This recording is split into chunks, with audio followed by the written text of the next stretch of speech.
लग्नाष्टम व्ययेष्वापि संज्ञार फणि संयुते दाये साद्रिपुरंध्रस्थे व्यये वा बलवर्जिते। तो मित्रों, महर्षि पराशर बृहद पराशर होरा शास्त्रम के 60वें अध्याय के 23वें श्लोक में कहते हैं कि यदि आपकी जन्म कुंडली के अनुसार बुध की महादशा में सूर्य देवता की अंतरदशा चल रही हो और ऐसे सूर्य देवता लग्न से 6ठे 8वें 12वें घर में बैठे हुए हो, या फिर सूर्य देवता जो है वो शनि मंगल और राहु के साथ में युक्त हो या निर्बल हो, तो बहुत ज्यादा ऐसी दशा में सूर्य देवता जो है कष्ट प्रदान करते हैं। बहुत ज्यादा कष्ट जातक को प्राप्त होने लगता है, जैसे चौर अग्नि शस्त्र पीड़ा है ना, चोरों से भय, अग्नि से भय, शस्त्र से पीड़ा होने का खतरा, अनेकों प्रकार की पीड़ा जो है ऐसे जातक को ऐसे समय में घेर लेती है। एवं कहते हैं पिताधिक्यम भविष्यति, पित्त की अधिकता हो जाती है जिसके वजह से अनेक रोग जातक को होने लगता है। और ये बात 24वें श्लोक में महर्षि पराशर कहते हैं विधिवत बता करके, चौराग्नि शस्त्र पीड़ा च पिताधिक्यम भविष्यति शिरोरुं मनस्ताप इष्ट बंधु वियोग कृत। सिर में बहुत ज्यादा पीड़ा होने लगती है, पित्त की अधिकता होने के वजह से अनेक बीमारियां हो जाती है, चोरों से भी भय, अग्नि से भी भय यानी जल करके मर जाने का खतरा भी होता है, एवं शस्त्र से चोट लगने का भी भय बना रहता है।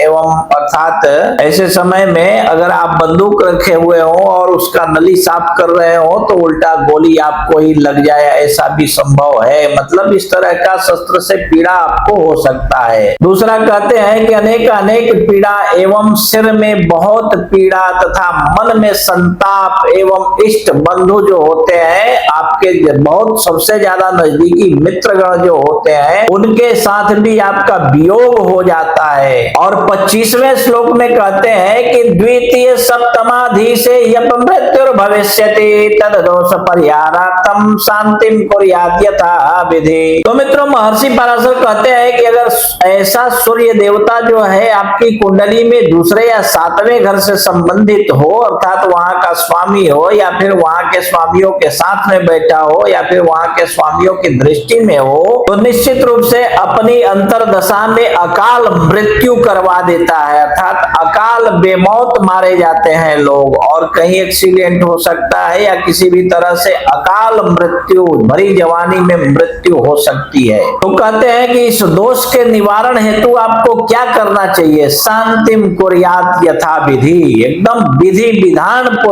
विधि पूर्वक आपको इस दोष की शांति करवानी चाहिए। अब यहाँ पे विधि कौन सा काम करेगा, जैसे मान लीजिए सूर्य देवता की अगर अंतरदशा में इस तरह की पीड़ा आपको मिल रही हो, तो ऐसे समय में, क्योंकि देखिए सूर्य देवता एक ऐसे ग्रह हैं जो ग्रहों के राजा तो कहे ही जाते हैं, परंतु उसके साथ साथ ये सूर्य देवता जो है ग्रहों को, सभी ग्रहों को प्रकाशित भी करते हैं, यानी कोई भी ग्रह है बिना सूर्य देवता के प्रकाशित भी नहीं हो पाता है। और सूर्य देवता कौन है, आपके पिताजी ही आपके सूर्य देवता है। अगर आप अपने पिताजी की सेवा करने लगते हैं तो निश्चित रूप से ऐसे समय में आपको सूर्य देवता की संपूर्ण कृपा प्राप्त होने लगती है, इसमें कोई संशय नहीं है। अथवा पितृतुल्य लोगों की भी सेवा कर सकते हैं, परंतु ग्रहों की स्थिति डिग्री वाइज उसका बला बल देख करके और कितना परसेंट शुभ है या फिर अशुभ है उसके हिसाब से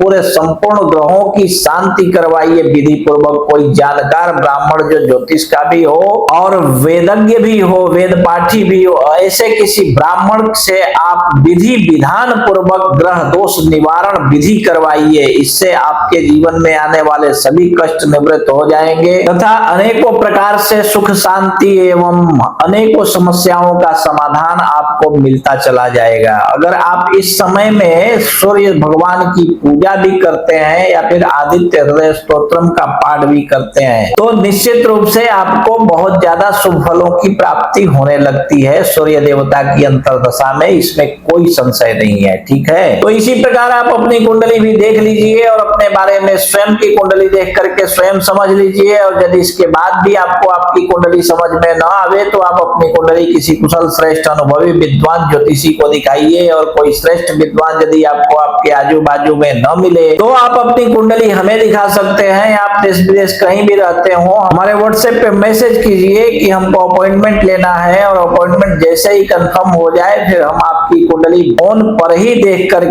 एक एक बात विस्तार पूर्वक समझाकर बतला देंगे। ठीक है।